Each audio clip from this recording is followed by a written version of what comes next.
Food എന്ന് പറഞ്ഞു കഴിഞ്ഞാൽ അസാധ്യമായ ഫുഡാണ്. എന്ന് പറഞ്ഞു കഴിഞ്ഞാൽ ഞാൻ ടെസ്റ്റ് ചെയ്യാൻ വേണ്ടിയിട്ട് തൃത്താലം ഒന്ന് കഴിച്ചു.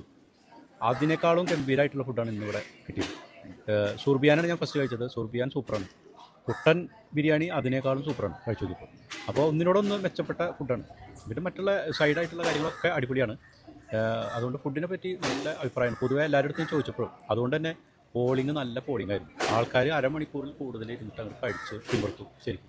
അതുപോലെ മറ്റുള്ള സൈഡ് ഡിഷുകളും ചില്ലി ചിക്കനൊക്കെ നല്ല, അതുപോലെ സ്റ്റേജ് അറേഞ്ച്മെൻറ്റ്സ്, മറ്റുള്ള പ്രോഗ്രാം ടോട്ടൽ ഗംഭീരമായിട്ടുണ്ട്. വളരെ നല്ല പരിപാടിയാണ്. അതുകൊണ്ട് ഷജീറിനെ ഇനി ഒരു പരിപാടി എൻ്റെ ഫാമിലി ഉണ്ടെങ്കിൽ എൻ്റെ അടുത്ത് തന്നെ പല ആളുകളും വന്ന് ചോദിച്ചു. മലപ്പുറത്തുനിന്നും കണ്ണൂരിൽ നിന്ന് വന്ന സുഹൃത്തുക്കൾ എന്നോട് ചോദിച്ചു ആരാണ് ഫുഡ്, അപ്പോൾ നമുക്ക് അവരെ സജസ്റ്റ് ചെയ്യാം എന്ന് വളരെ ധൈര്യമായിട്ട് നമുക്ക് പറഞ്ഞു. ഓക്കെ, അപ്പോൾ അതുകൊണ്ട് ഞാൻ വളരെയധികം സന്തോഷത്തിലാണ്. ഞങ്ങൾ നല്ല ആളുകളും വന്നു പരിപാടിക്ക്. ഞങ്ങൾ 1200 പേരെ പ്രതീക്ഷിച്ചു. 1400-ൽ 1500ഓളം പേര് വന്നു ഭക്ഷണം കഴിച്ച് അടിച്ചു പൊളിച്ചു പോയി. ബാക്കിയാണ് ഫുഡായിട്ട്.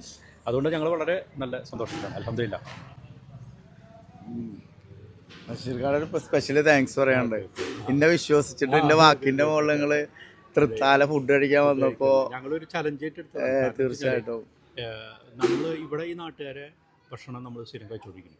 അപ്പോൾ എൻ്റെ മോളെ കല്യാണം ഇതുപോലെ പുറത്തുനിന്ന് ആക്കണമെന്ന് ഞാൻ പറഞ്ഞപ്പോൾ എൻ്റെ വീട്ടുകാരെന്നോട് എതിർത്തു. കാരണം എന്തിനാണ് നമ്മൾ റിസ്ക് എടുക്കുന്നത് എന്ന് പറഞ്ഞു. അന്ന് ഞാൻ റിസ്ക് എടുക്കാൻ തയ്യാറായില്ല. പക്ഷേ ഇപ്പോൾ പെങ്ങളെ മോൻ്റെ കല്യാണം, അപ്പോൾ എനിക്കത് റിസ്ക് എടുക്കാനുള്ളൊരു കരുത്ത്, ആത്മവിശ്വാസം കിട്ടും. അതാണ് എനിക്കൊരു ചാൻസ്. വലിയ ഓക്കെ, താങ്ക് യു.